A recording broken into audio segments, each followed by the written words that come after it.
الحمد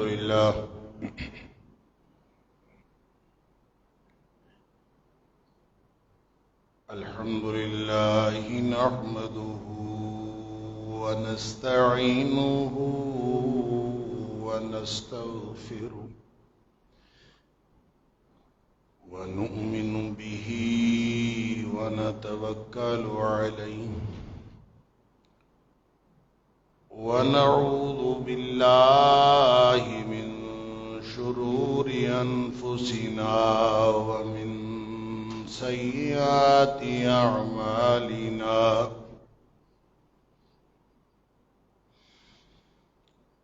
من يهده الله فلا مضل له ومن يضلل فلا هادي له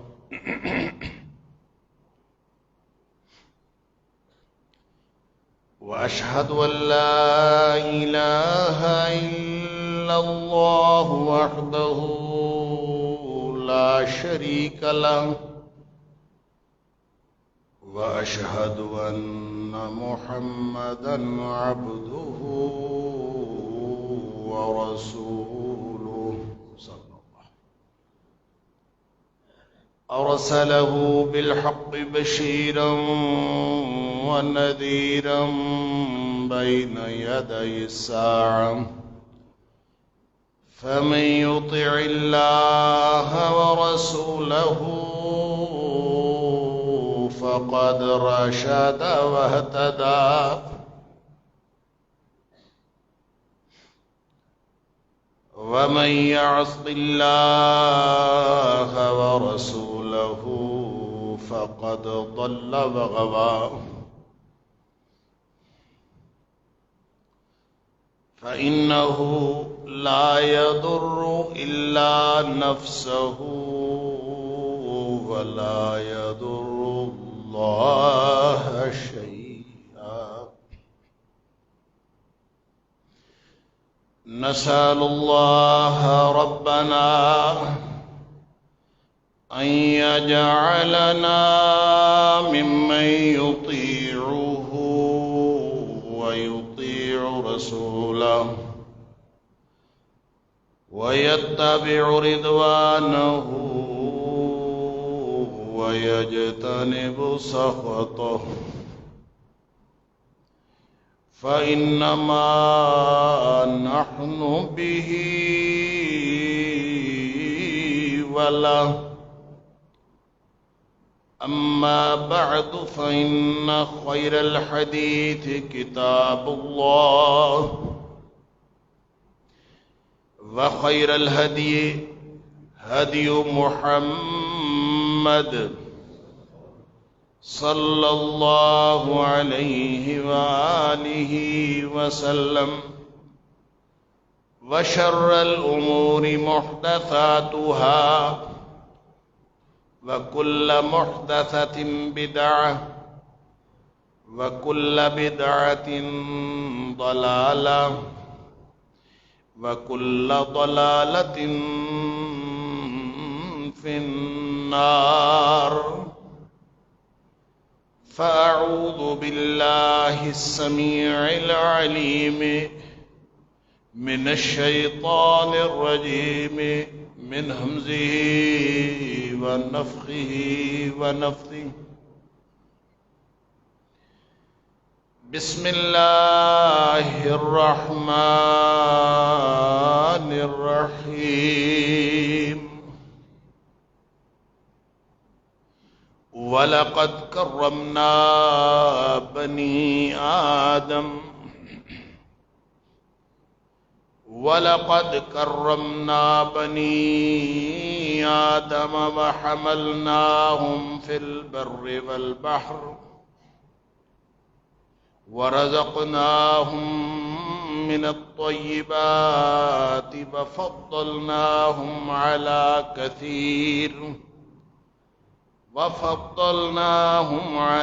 كثير ممن خلقنا تفضيلا.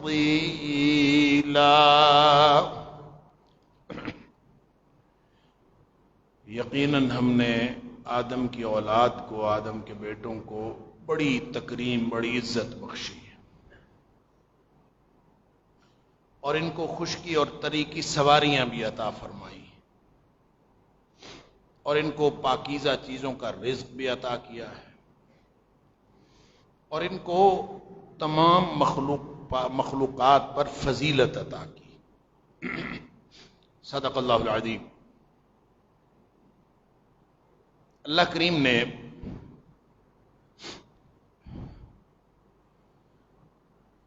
نہ صرف یہ کہ ساری مخلوقات پر انسانوں کو عزت، تکریم اور فضیلت عطا کی ہے، بلکہ یہ ساری کائنات اللہ نے انسانوں کے فائدے کے لیے بنائی۔ هو الذی خلق لکم ما فی الارض جمیعا، وہ ذات جس نے تمہارے ہی لیے بنایا ہے جو کچھ زمین میں ہے، سارا کچھ تمہارے لیے بنا ہے۔ لہذا ایک انسان کی مخلوق جو قوت کے اعتبار سے بھی بڑی بڑی مخلوقات میں سے یا بڑی بڑی مخلوقات کے مقابلے میں کمزور ہے، جو وجود کے اعتبار سے بھی بڑی بڑی مخلوقات کے مقابلے میں بہت چھوٹا وجود رکھتا ہے، لیکن اللہ نے اس کو وہ طاقت عطا فرمائی ہے، وہ قوت عطا فرمائی ہے کہ ساری کائنات کو اس کے لیے مسخر کر۔ لہذا وہ جنات، وہ شیاطین جو بظاہر انسان سے زیادہ قوت رکھنے والے نظر آتے ہیں، جن کے بارے میں نبی اکرم صلی اللہ علیہ وسلم نے فرمایا کہ وہ وہاں داخل ہو جاتا ہے جہاں ہوا داخل ہو جاتی ہے، نظر وہ نہیں آتا، اور ہمارے خون کے اندر جا کے گردش کرنا شروع کر دیتا ہے۔ ان الشیطان یجری من الانسان مجری الدم، وہ خون کی طرح گردش کرتا ہے انسان کے اندر، اور پھر نظر بھی نہیں آتا، خناس ہے، چھپ چھپ کے حملے کرتا ہے، یوسوس فی صدور الناس ہے، لوگوں کے دلوں میں وسوسے بھی ڈالتا ہے۔ وہ ہر اعتبار سے ہمیں اپنے سے کہیں زیادہ مضبوط اور کہیں زیادہ طاقتور لگتا ہے، اور پھر اس بدبخت نے چیلنج بھی کیا، جب وہ راندہ درگاہ قرار دیا گیا اللہ کی نافرمانی کے سبب، تو اس نے چیلنج بھی کیا کہ اللہ، میں تیرے بندوں کو تیرے رستے پر جانے نہیں دوں گا۔ لَأَقْعُدَنَّ لَهُمْ صِرَاطَكَ الْمُسْتَقِيمَ، میں تیرے بندوں کے اور سیدھے رستے کے درمیان بیٹھ جاؤں گا اور ان کو سیدھے رستے پہ جانے نہیں دوں گا۔ پورا اس نے چیلنج اللہ کو کر دیا کہ میں تیرے بندوں کو گمراہ کرتا رہوں گا، تو نے مجھے مہلت دی ہے، میں اس مہلت کا پورا بھرپور فائدہ اٹھاؤں گا، اور میں پوری زندگی قیامت تک میں اسی کام پہ لگا رہا ہوں۔ جہاں کہیں اس نے چیلنج دیا، طاقت تھی اس کے پاس، طاقت دے دی گئی، مہلت بھی دے دی گئی۔ جہاں کہیں اس نے چیلنج کیا، ہر جگہ اللہ نے فرما دیا ان عبادی لیس لک علیہم بسلطان، جو میرے بندے ہیں نا، ان کے اوپر تیرا داؤ نہیں چل سکتا، جو میرے بندے ہیں تو ان کو کوئی نقصان نہیں پہنچا سکتا۔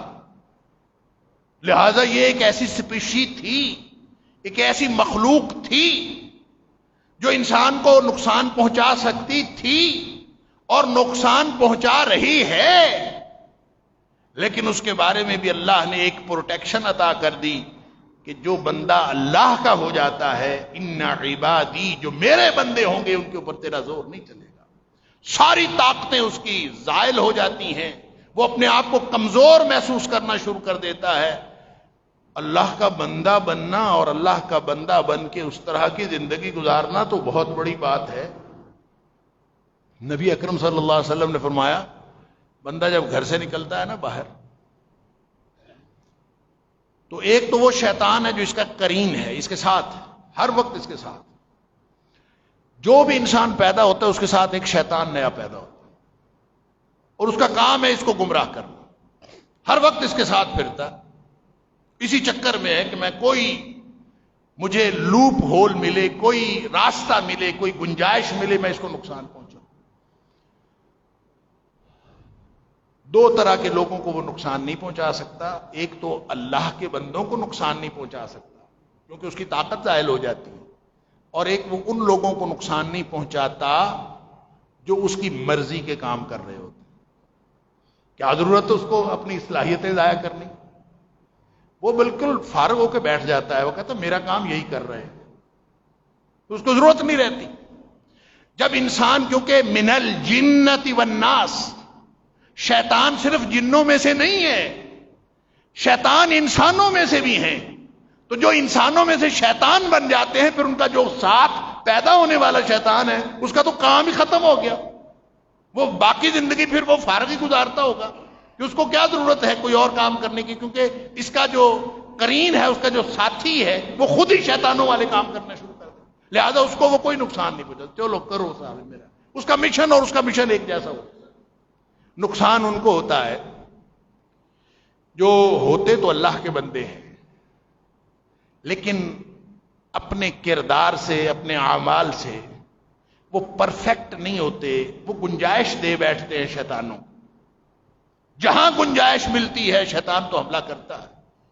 نبی اکرم صلی اللہ علیہ وسلم نے فرمایا بیت الخلاء بیٹھو تو دعا پڑھ کے بیٹھا کرو، اس لیے کہ یہ گنجائش کا موقع ہے، شیاطین کو وہاں گنجائش ملتی ہے۔ انسان اللہ کے ذکر سے غافل ہوتا ہے اور تھوڑی دیر کے لیے اللہ کے ذکر سے غافل ہوا، شیطان کو موقع مل جاتا ہے، لہذا بیٹھنے سے پہلے، کپڑا اتارنے سے پہلے آپ نے یہ دعا پڑھنی ہے، بسم اللہ اللہم انی اعوذ بک من الخبث والخبائث۔ اللہ میں تیرے نام پر یہ رزق لینے لگا، رزق ہے نا، حاجت ہے پوری کرنی ہے، تو اللہ میں یہ رزق لینے لگا ہوں تو تو مجھے جو خبیث اور خبائث، خبیث جن اور خبیث جننیاں ہیں، اللہ ان سے تو نہیں بچانا، جتنے شرارتی ہیں سب کی شرارتوں سے تو نہیں بچانا۔ تھوڑا سا وقت گزرا، اللہ اکبر، اور اس وقت گزرنے کے ساتھ ہی جو ہی اس نے کپڑے پہنے، اللہ اکبر، چونکہ زندگی اللہ کے ذکر کے ساتھ گزر رہی تھی، چونکہ گنجائش نہیں دینی تھی، وہ گنجائش شیطان کو ملی، اللہ نے محفوظ رکھا، تو پہلا کام، پہلا لفظ اس کے زبان سے نکلتا ہے غفرانکا، غفرانکا، غفرانکا۔ اللہ یہ جو کچھ دیر میں تیری یاد سے غافل رہا، میں تیری بخشش مانگتا ہوں، یہ تھوڑی دیر کے لیے مجھے تیری یاد سے غافل رہنا پڑا، گنجائش شیاطین کو ملی، تو نے پھر بھی میرے اوپر رحمت فرمائی، میں بچ گیا، غفرانکا، اللہ میں تیری مغفرت چاہتا ہوں۔ ساری جو موقع بموقع دعائیں ہیں وہ انسان کا تحفظ کرنے کے لیے ہیں، لہذا وہ انسان جو گنجائش نہیں دیتا وہ اللہ کا بندہ ہے، اللہ کا بندہ بننے کی کوشش کرتا ہے، اللہ کے بندے پر شیطان کا کوئی بس نہیں چلتا۔ میں عرض کر رہا تھا کہ اللہ کا بندہ بننا تو بڑی بات ہے، صرف انسان اللہ کا بندہ بننے کی کوشش کرتا رہے، موقع بموقع دعائیں اللہ کے ذکر کا سب سے بہترین طریقہ، صبح و شام کے اذکار جو نبی کریم صلی اللہ علیہ وسلم نے بتائیں، اور موقع بموقع دعائیں جو نبی کریم صلی اللہ علیہ وسلم نے بتائی ہیں، یہ بہترین ذریعہ ہے شیطان کے حملوں سے بچنے کا۔ لیکن مضبوط تو ہیں نا، طاقتور تو ہیں، تو نبی کریم صلی اللہ علیہ وسلم نے فرمایا کہ انسان جب گھر سے نکلتا ہے نا تو یہ دعا پڑھتا ہے، بسم اللہ توکلت علی اللہ ولا حول ولا قوت الا باللہ، اور گھر سے نکلنے کی دعا پڑھ کے جب یہ باہر نکلتا ہے، ابھی گھر سے باہر قدم رکھ رہا ہوتا، تو صرف اس کی اس دعا پڑھنے سے جو اس کے ساتھ شیطان ہے اس کی قوت زائل ہو جاتی، وہ بے بس ہو جاتا، اس کے پاس کوئی طاقت نہیں بچتی کہ وہ آپ کو نقصان پہنچا سکے۔ لہذا جب انسان گھر سے باہر قدم رکھتا ہے تو نبی کریم صلی اللہ علیہ وسلم نے فرمایا ایک شیطان باہر کھڑا ہوتا ہے گھر والے کے باہر نکلنے کے انتظار میں، یہ نکلے گا میں اس کو نقصان پہنچاؤں. پھر جب یہ نکلتا ہے اور اس نے دعا پڑھی ہوئی ہے، اور اگر اس نے نہیں پڑھی، اس نے اللہ کو یاد نہیں کیا، تو موجیں لگ گئیں باہر والے کی بھی اور اندر والے کی بھی. جو ساتھ گیا وہ بھی نقصان پہنچائے گا، جو باہر کھڑا ہے وہ بھی نقصان پہنچائے گا. نبی کریم صلی اللہ علیہ وسلم نے فرمایا جب یہ دعا پڑھ کے بسم اللہ توکلت علی اللہ، کہ میں یہ جو قدم رکھ رہا ہوں اللہ کے نام پر رکھ رہا ہوں، توکلت علی اللہ، میرا سارا بھروسہ میرے اللہ پر ہے، لا حول ولا قوت الا باللہ، میرے پاس نہ شیطانی حربوں سے بچنے کی کوئی طاقت ہے، نہ کوئی مضبوط ہونے کی کوئی قوت ہے، نہ نیکی کرنے کی کوئی طاقت، نہ برائی سے بچنے کی کوئی طاقت، الا باللہ، میں تو بے بس ہوں، میری ساری طاقت میرے اندر آ جاتی ہے جب میرا اللہ میرے ساتھ ہو. بس یہ دعا پڑھ کے نکلا. تو یہ شیطان جو ساتھ گیا ہے، نبی کریم صلی اللہ علیہ وسلم فرماتے ہیں یہ اس باہر کھڑے ہوئے شیطان کو کہتا ہے کہ اس نے تو مجھے بھی بے بس کر دیا ہے، اب تجھے بھی انتظار کرنے کا کوئی فائدہ نہیں ہے، نہ میں اس کو کوئی نقصان پہنچا سکتا ہوں نہ تو اس کو کوئی نقصان پہنچا سکتا. لہذا یہ اس کو گویا نکلتے ہی اس کو مایوس کر دیتا ہے کہ اب نہ تیرا کام چلنا ہے نہ میرا کام چلنا ہے.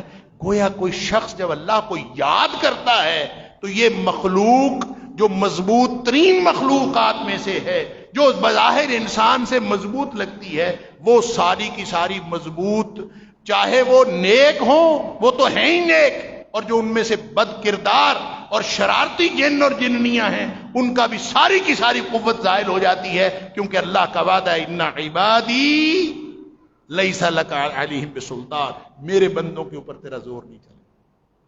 لہذا اللہ نے اس سے بھی انسان کو مضبوط بنایا. ایک مخلوق اور ہے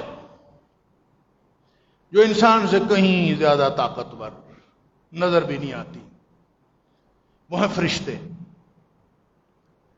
ان کے پاس بھی بڑی طاقت، وہ تو کسی چیز کو اللہ تعالی حکم فرمائیں تو وہ پوری کائنات کو الٹا دیں. حکم ہوا تھا نا، اللہ اکبر، جب قوم لوط کی بستیوں کو الٹایا گیا تو ایسے نہیں تھا کہ یوں کر کے الٹا دیا گیا.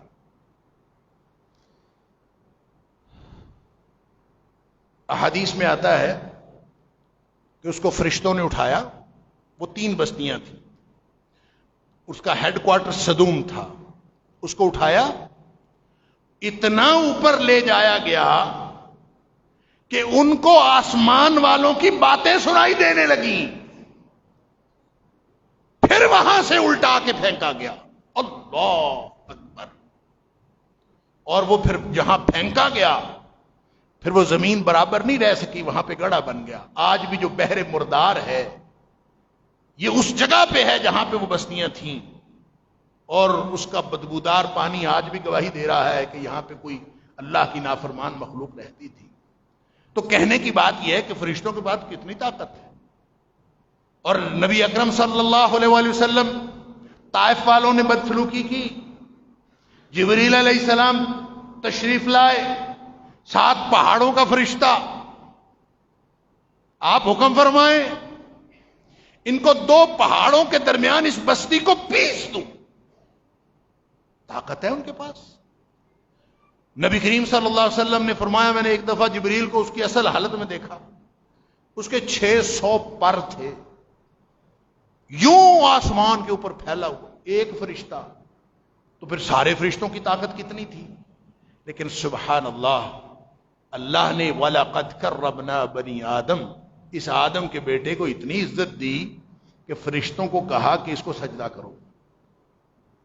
وہ ساری کی ساری طاقت، وہ فرشتے اللہ نے ان کے ویسے ہی ماتحت بنا دیے کہ تمہاری ساری طاقت اپنی جگہ، لیکن چونکہ اللہ کے وہ نافرمانی کا جذبہ ہی نہیں رکھتے، لا یعصون اللہ ما امرہم، لہذا ان کو ویسے ہی انسانوں کے ماتحت بنا دیا. سبحان اللہ. انسان اللہ کا ذکر یہاں کرتا ہے، فرشتے آسمانوں پہ ان کے لیے دعا کرتے ہیں. فرشتوں کا کام انسانوں کی بہتری اور خیر خواہی چاہنا ہے، نبی اکرم صلی اللہ علیہ وسلم نے فرمایا ایک بندہ جب علم کے راستے پر چلتا ہے نا تو اس کے لیے فرشتے دعا کرتے ہیں، اس کے لیے ساری دنیا کی ساری مخلوقات دعا کرتی ہیں۔ وہ اللہ کا دین پڑھنے نکلتا ہے تو زمین کی ساری مخلوق، سمندروں کی ساری مخلوق، سمندروں کی مچھلیاں اور پھر آسمان کی ساری مخلوق یعنی فرشتے سب اس کے لیے دعا کرتے ہیں۔ اور قرآن کہتا ہے کہ جو اللہ کے بندے ہوتے ہیں، جو اللہ کی تسبیح اور تحمید میں مصروف ہوتے ہیں، جو ملائے اعلیٰ ہیں، جو عرش کے ارد گرد فرشتے ہیں، ان کی ڈیوٹیز میں سے ایک ڈیوٹی یہ ہے کہ وہ اللہ کے بندوں کے لیے ہر وقت مغفرت مانگتے رہے، وہ ان کے لیے استغفار کرتے رہے۔ لہذا ہر اعتبار سے اللہ نے انسان کو وَلَقَدْ كَرَّمْنَا بَنِي آدم، اس کو ایسی عزت عطا فرمائی، وَخَلَقْنَاهُمْ ممن وفضلناہم ممن خلقنا تفضیلا، اور دنیا کائنات کی جتنی مخلوقات ہیں ان میں سب سے اس کو افضل بنایا، فضیلت عطا کی۔ اسی لیے ہم کہتے ہیں کہ یہ اشرف المخلوقات ہے، ساری مخلوقات سے بہتر ہے۔ لیکن یہ مخلوقات سے بہتر، لقد خلقنا الانسان فی احسن تقویم، اس کو اللہ نے صرف مقام و مرتبے کے اعتبار سے بہترین نہیں بنایا، اس کو تقویم کے اعتبار سے بھی بہترین بنا۔ لیکن انسان جب گرتا ہے ثم رددناہ فی اسفل سافلین، اللہ اکبر، پھر جب یہ گرتا ہے نا تو پھر یہ جانوروں سے بھی نیچے گر جاتا، یہ اپنا مقام، اپنی حیثیت، اپنی پوزیشن کھونے پہ آئے تو یہ انسان ہی نہیں رہتا، یہ حیوانات کے برابر بھی نہیں رہتا، بلکہ حیوانات سے بھی کہیں نیچے چلا جاتا۔ اللہ کیوں؟ اس لیے کہ اس کو ایک خاص وجہ سے اللہ نے مقام عطا کیا، اس کو شعور دیا، کسی اور کے پاس یہ شعور نہیں، انسانوں کے پاس یہ شعور، اس شعور کی وجہ سے اللہ نے اس کو فضیلت دی، عزت دی، فرشتوں علم دیا، فرشتوں سے سجدہ کروایا، جنوں کو ان کا ماتحت بنایا۔ لیکن عجیب انسان ہے، ڈھیریوں کے سامنے سجدہ ریز ہوا پھرتا ہے، جڑی بوٹیوں کو پوج رہا ہے، بتوں کے سامنے سجدہ ریز ہوتا ہے، مورتیاں پوجتا۔ اللہ اکبر، یعنی انسان نے اپنی قدر و قیمت کہاں کہاں، ثم رددناہ فی اسفل سافلین، اس کو بدترین یہ اسفل سافلین میں جا گرا۔ احسن تقویم تھا، اب یہ اوج ثریا سے یہ جو گہرائیوں میں گرا، یہ درمیان میں جو سفر ہے، یہ انسان نے اپنے کرتوتوں کے ساتھ کیا۔ اب اسے اپنی دنیا جیسے مرضی بنا لے، اس کی مرضی ہے۔ مخلوقات، قرآن کہتا ہے کہ اس کو ہم نے لہم قلوب لا یفقہون بہا، ہم نے ان کو شعور دیا، دل و دماغ دیا تاکہ یہ سمجھیں۔ تو جو سمجھتا نہیں، اس کا مطلب ہے وہ اپنے شعور سے کام نہیں لیتا۔ لہم قلوب لا یفقہون بہا، اس سے سوچتے نہیں۔ وَلَهُمْ آذَانٌ لَا يَسْمَعُونَ بِهَا، کان ہیں اس سے سنتے نہیں جو سننا چاہیے۔ وَلَهُمْ أَعْيُنٌ لَا يُبْصِرُونَ بِهَا، ان کے پاس آنکھیں بھی ہیں، ان سے دیکھتے نہیں۔ تو پھر جو اللہ نے جن فیکلٹیز کی وجہ سے، جن صلاحیتوں کی وجہ سے اللہ نے اس کو تکریم دی تھی، عزت دی تھی، اشرف المخلوقات بنایا تھا، احسن تقویم دی تھی، بہترین انسان بنایا تھا، دو ٹانگوں پہ کھڑا ہو کے اس کو چلنا سکھایا تھا، دو آنکھوں سے دیکھنا سکھایا تھا، کان عطا کیے تھے، ایک سمٹری عطا کی تھی، ایک شاندار وجود عطا کیا تھا، اگر یہ اس وجود سے، ان صلاحیتوں سے فائدہ نہیں اٹھاتا تو پھر یہ انسان تو نہیں ہے نا۔ اس لیے فرمایا اولئک کالانعام بل ھم اضل، یہ چوپایوں کی طرح ہیں، مویشیوں اور ڈنگروں کی طرح ہیں، بل ھم اضل، بلکہ اس سے بھی گئے۔ یہ ساری گفتگو میں نے اس لیے آپ کے سامنے رکھی ہے کہ مجھے بہت ہی افسوس ہے اور دل میں ایک قلق ہے، اور ہر مسلمان کو ہوگا، جس نے سمجھا ہے اس کو ہے اور جس کو نہیں سمجھ آئی وہ موج میں ہے، عقل نہیں تو موجہ ہی موجہ۔ ہمارے ہاں جو قانون پاس ہوا ہے جس کا بہت شور مچا ہے، اور اس میں مزے کی بات یہ ہے کہ یہ آج نہیں پاس ہوا، یہ 4 سال پہلے پاس ہوا، مئی 2018 میں پاس ہوا تھا، اور مئی 2018 میں قومی اسمبلی سے پاس ہوا تھا۔ سینٹ سے جو ایوان بالا ہے اس سے یہ قومی اسمبلی سے بھی پہلے پاس ہو چکا تھا۔ یہ بل پیش کیا گیا اگست 2017 میں، اور پھر پہلے سینٹ سے پاس ہوا غالباً مارچ 2019 میں، مارچ 2018 میں، یا جب بھی، وہ تاریخ مجھے یاد نہیں۔ پھر قومی اسمبلی میں آیا، قومی اسمبلی میں آ کے مئی 2018 میں وہاں سے پاس ہوا۔ جو لوگ آج شور مچا رہے ہیں، ایک تو اس پر ہم سب شکر کریں کہ کوئی شور تو مچا رہا ہے، چلے ابھی ہوش آ گیا، آ تو گیا۔ جو لوگ اس وقت پارلیمنٹ کا حصہ تھے، بڑی عجیب بات ہے کہ جس وقت یہ قومی اسمبلی سے پاس ہوا اس وقت 2 خواتین نے اس کی مخالفت کی۔ ایک خاتون ممبر جس کا نام نعیمہ کشور، جو جمعیت علماء اسلام کی خاتون ممبر ہیں، اور دوسری سیدہ عائشہ۔ یہ 2 خواتین تھیں جنہوں نے اس وقت اسمبلی میں مخالفت کی، اور جمعیت علماء اسلام کے وہ ممبر بھی تھے جو مرد ممبر تھے، کسی نے مخالفت نہیں کی۔ اس کی مخالفت کا کوئی ریکارڈ نہیں ہے۔ ہمارے بہت سارے علماء، بہت ساری دینی جماعتوں کے سربراہ سینٹ یا قومی اسمبلی کے ممبر تھے، بل پاس ہو گیا۔ اور آج کل سوشل میڈیا پہ ان کے ٹویٹس چلتے ہیں اور ان کی طرف سے پوسٹیں لگی ہوتی ہیں، ہم اس کو نہیں ہونے دیں گے۔ جو خود تھے اس میں، جو خود اس وقت قومی اسمبلی میں تھے، یا ان کی جماعت تھی، یا ان کے کوئی اپنے ممبر موجود تھے، یا وہ خود موجود تھے، وہ آج کہتے ہیں ہم نہیں ہونے دیں گے۔ تو اس کا مطلب یہ ہے کہ جب یہ قانون پاس ہوا ہے، اللہ کے فضل سے ہمارے سارے نمائندے سوئے ہوئے تھے، اور وہ جنہوں نے شور مچایا انہوں نے بھی شاید اس کی وہ گریوٹی سمجھی نہیں اس وقت، جو آج لوگوں کی سمجھ میں آئی کہ ہوا کیا ہے، یہ کیا ہوا ہے، اس بل کے اندر کیا تفصیلات ہیں۔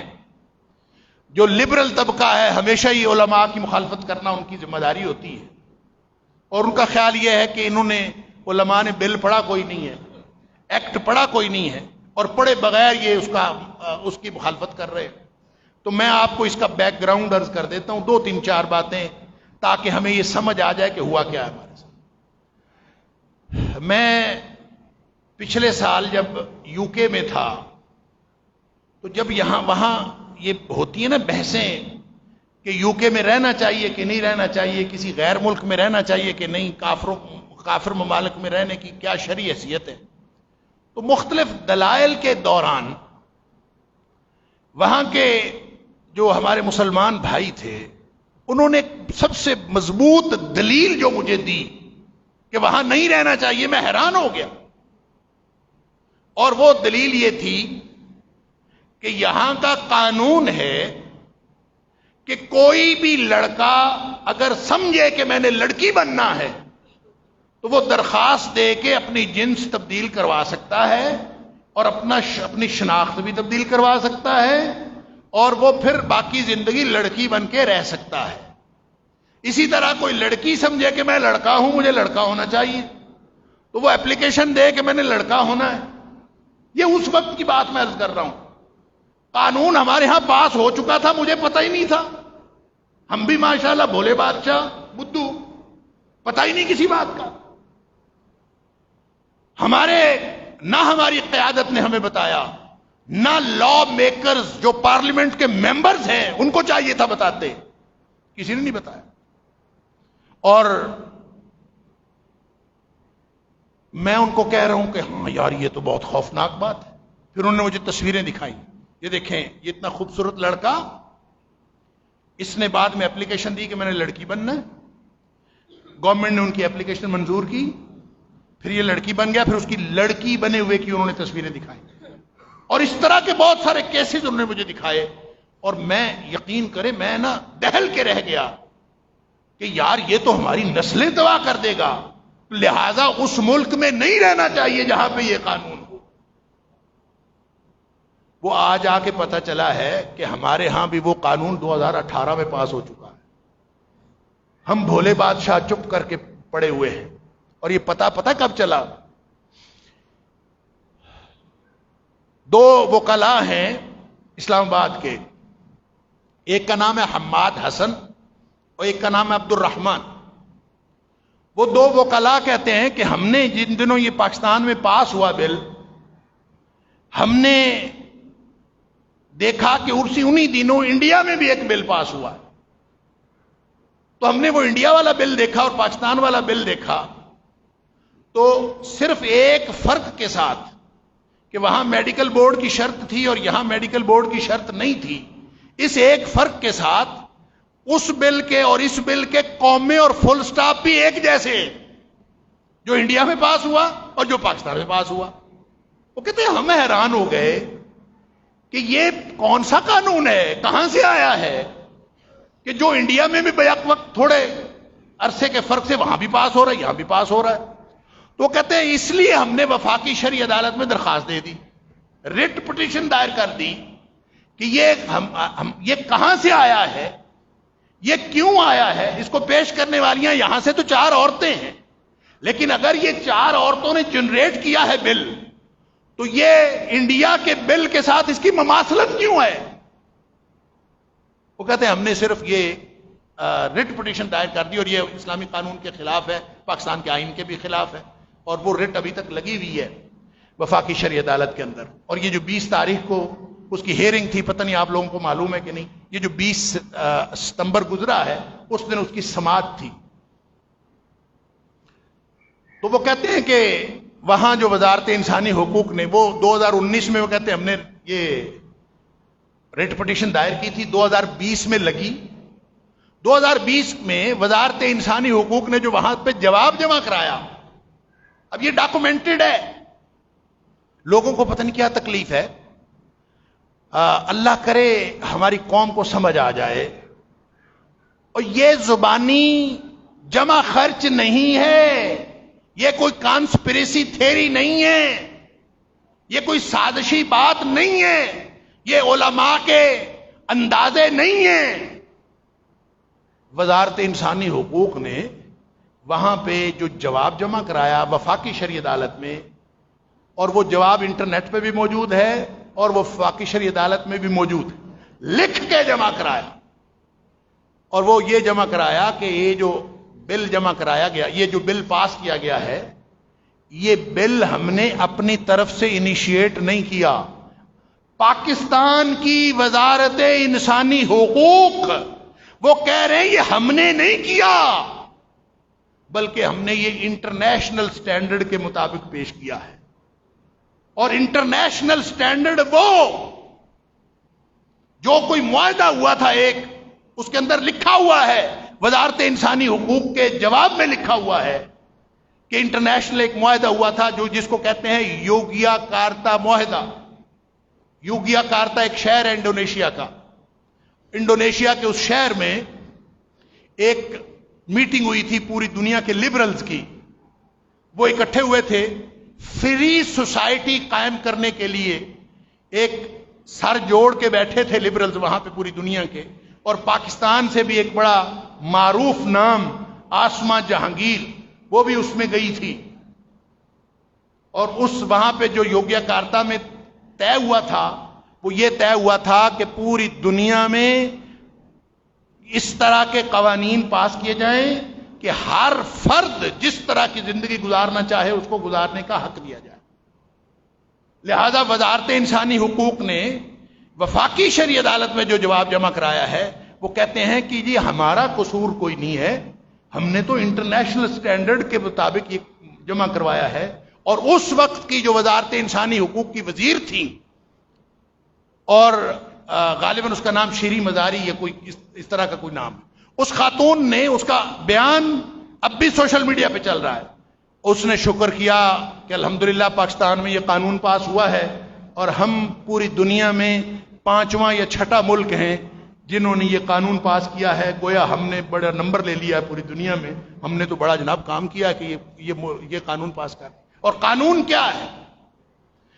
قانون کا نام تو یہ ہے کہ یہ ٹرانسجینڈر کے حقوق کا تحفظ کا بل ہے. بظاہر لگتا ہے کہ ہاں یار یہ بیچارے جو یہاں پھرتے ہوتے ہیں جن کو ہم تیسری جنس کہتے ہیں تو ان کے بھی حقوق ہونے چاہیے. تو ان کے حقوق کے تحفظ کے لیے اگر بل پاس ہو گیا ہے تو مولویوں کو کیا تکلیف ہے؟ لہذا مسئلہ سمجھ لیجئے، اللہ کرے ہماری سمجھ میں آ جائے. وقت ہو گیا ہے، میں انشاءاللہ اگلے جمعے میں بھی بات جاری رکھوں گا اگر اللہ تعالیٰ نے توفیق دی اور اللہ تعالیٰ نے زندگی کی مہلت عطا فرمائی. تیسری جنس کے حقوق کا تحفظ. ٹرانسجینڈر کیا ہوتا ہے؟ اس کا معنی کہیں مخنث کیا گیا، کہیں خواجہ سرا کیا گیا. خواجہ سرا کیا ہے؟ ٹرانسجینڈر کیا ہے؟ اور ٹرانسجینڈر کا مطلب کیا ہے؟ یہ ساری باتیں مجھے لگتا یہ ہے کہ جو پیش کرنے والے ہیں شاید ان کو بھی نہیں پتا، کیونکہ یہ اس کے اندر ابہامات ہیں، اس کے اندر ابہام ہے. اور جس شک پر سب سے زیادہ اعتراض ہے لوگوں کو، علماء کو، وہ یہ ہے کہ ایک آدمی چاہے وہ لڑکا ہو چاہے وہ لڑکی ہو، وہ 18 سال کی عمر میں جا کے اس کو یہ لگے، اور کیسے لگے؟ انگریزی کے الفاظ ہیں سیلف پرسیپشن. وہ خود پرسیو کرتا ہے. پرسیو کرنے کا مطلب یہ ہے اس کو خیال آتا ہے. 18 سال کی عمر میں جا کے اس کو یہ خیال آتا ہے کہ مجھے والدین نے عورت لکھوا دیا تھا، میں تو عورت نہیں ہوں، لہذا وہ جا کے درخواست دے کہ میں عورت نہیں ہوں، میں تو مرد ہوں. تو نادرا والے پابند ہیں کہ وہ اس کو مرد کا سرٹیفکیٹ جاری کریں اور ساتھ مرد کا شناختی کارڈ بنا کے دیں، اور اس کے بعد وہ مرد کنسیڈر کیا جائے گا اور اس کا نام ہوگا ٹرانسجینڈر میل. اور وہ ساری عمر وہ پہلے عورت تھی، اب وہ مردوں کے سارے کام کر سکتی ہے، کر سکتا ہے بلکہ. لہذا اگر دو لڑکیوں نے آپس میں شادی، دیکھیں جو لوگ کہتے ہیں نا ہومو سیکشولیٹی، ہم جنس پرستی کا بل نہیں ہے، ظاہر ہے اس میں لکھا تھوڑی ہے کہ یہ ہومو سیکشولیٹی کا بل ہے. مطلب صرف اتنا ہے کہ جب دو لڑکیاں آپس میں شادی کرنا چاہیں تو وہ ایک لڑکی جا کے درخواست دے دی کہ مجھے لگتا ہے میں لڑکا ہوں، لہذا میرا نام لڑکے کے طور پر رجسٹرڈ کر دیا جائے. وہ رجسٹرڈ ہو گیا، اس کے بعد وہ لڑکا جو اصل میں لڑکی ہے وہ دوسری لڑکی کے ساتھ شادی کر لے. اسی طرح دو مرد آپس میں شادی کرنا چاہیں تو ایک کہے کہ مجھے لگتا ہے میں تو لڑکی ہوں، وہ جا کے اپنا لڑکی ہونے کا سرٹیفکیٹ لے، اس کے ساتھ شادی کر لے. اس سے ہومو سیکشولیٹی، اس سے ہم جنس پرستی بنتی.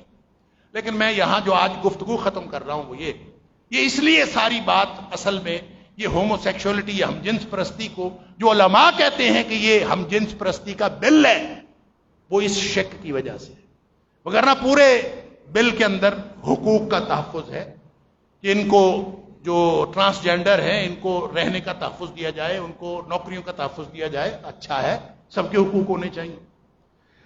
لیکن جس بات پہ میں آج کی گفتگو ختم کر رہا ہوں اس کو سوچتے جائیے گا. اللہ نے قرآن میں، نبی اکرم صلی اللہ علیہ وسلم نے اپنے پورے فرامین میں جن دو جنسوں کا ذکر کیا ہے وہ ایک مرد ہے اور ایک عورت. تیسری جنس ہے ہی کوئی نہیں. تیسری جنس ایگزسٹ ہی نہیں کرتی شریعت کے اندر. تو ہم تیسری جنس کے حقوق کے تحفظ کے لیے جا رہے ہیں. اندازہ تو کریں، ان کو تیسری جنس قرار دے کے ہم ان کی عزت کر رہے ہیں، ہم ان کو ذلیل و رسوا کر رہے ہیں الگ کر کے. ہاں کسی کو معذوری ہو سکتی ہے میڈیکلی، تو جس طرح کوئی نابینا ہو جائے تو نابینوں کو تیسری جنس قرار دے دیں گے، کوئی گونگا ہو جائے تو گونگوں کو الگ کر کے آپ تیسری جنس قرار دے دیں گے. تو کسی کو جنسی معذوری اگر ہو گئی ہے تو اس کا مطلب یہ نہیں ہے کہ یہ تیسری جنس ہے. وہ مردوں اور عورتوں میں ہی شمار ہوں گے. جن کی شباہت مردوں والی ہے وہ مردوں میں شمار ہوں گے، جن کی شباہت عورتوں والی ہے وہ عورتوں میں شمار ہوں گے.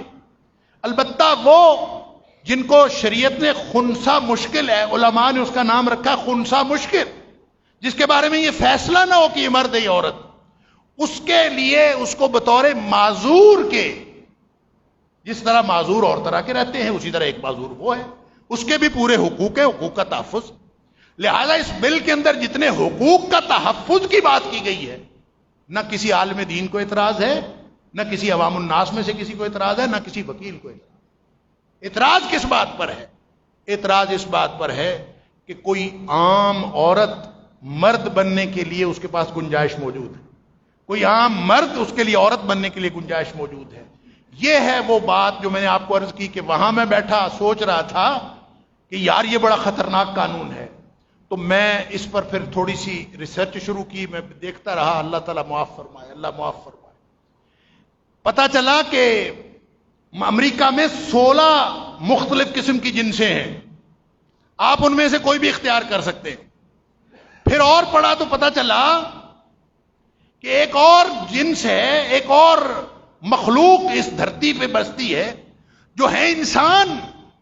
آپ ذرا ویب سائٹ پہ جا کے، جو بچے انٹرنیٹ جانتے ہیں سارے ہی جانتے ہیں، وہ جا کے سرچ کریں آتھر کن یا ادر کن، اس کا تلفظ جو ہے OTHERKIN، ادر کن کے بعد آتھر کن بھی کہتے ہیں، ادر کن. وہ ایسی سوسائٹی ہے کہ جو کہتے ہیں کہ ہم اپنے آپ کو انسان نہیں لگتے، ہمارا دل کرتا ہے کہ ہم جانوروں جیسی زندگی گزاریں. وہ پوری سوسائٹی. لہذا وہاں کوئی بلیوں جیسی زندگی گزار رہا ہے، کوئی کتوں جیسی زندگی گزار رہا ہے، اور جس کا جو دل کرتا ہے وہ کرتا ہے. اور بڑی مزے کی بات ایک میں نے پڑھی کہ فلاں نامی ایک آدمی تھا، اس کا خیال تھا میں بلی ہوں، اور اس نے بلیوں جیسی زندگی گزاری، اور اس میں لکھا ہوا تھا وہ بڑی کامیاب زندگی گزار کے، اور پھر اس کی تفصیلات، اس کے حالات زندگی لکھے ہوئے تھے کہ اس نے اپنے ایک پڑوسی کو کہا کہ وہ اپنے دکان کے پچھلی سائڈ پہ میرا ڈربا بنا دے تاکہ میں چوہے پکڑا کروں. لقد خلقنا الانسان فی احسن تقویم ثم رددناه فی اسفل سافلین انا للہ و انا الیہ. ثریا سے زمین پر آسمان نے ہم کو دے مارا. کیا تھے یہ؟ کرمنا بنی آدم. اور لکھا ہوا تھا کہ وہ پھر اس پیچھے ڈربے میں رہا، اور وہ پھر بلی کی کامیاب زندگی گزار کے 2012 میں مر گیا. کامیاب زندگی بلی کی طرح بنایا تھا اللہ نے انسان. اسی طرح کتوں کی طرح زندگی گزار رہے ہیں لوگ، کتوں جیسا بنایا ہوا. پوری سوسائٹی ہے ادھر کی. لہذا یہ ٹرانسجینڈر، اس پہ شور مچانا ہے تو مچا لو، نسلیں بچانی ہے تو بچا لو، وگرنہ پھر اس کا اگلا مرحلہ، پھر اس سے اگلا مرحلہ، پھر اس سے اگلا مرحلہ. جو کچھ وہاں ہو رہا ہے پھر آہستہ آہستہ اللہ تعالیٰ معاف کرے یہاں بھی ہوگا. اللہ تعالیٰ مجھے اور آپ کو ہم سب کو معاف فرمائے. وآخر دعوانا الحمدللہ رب العالمین.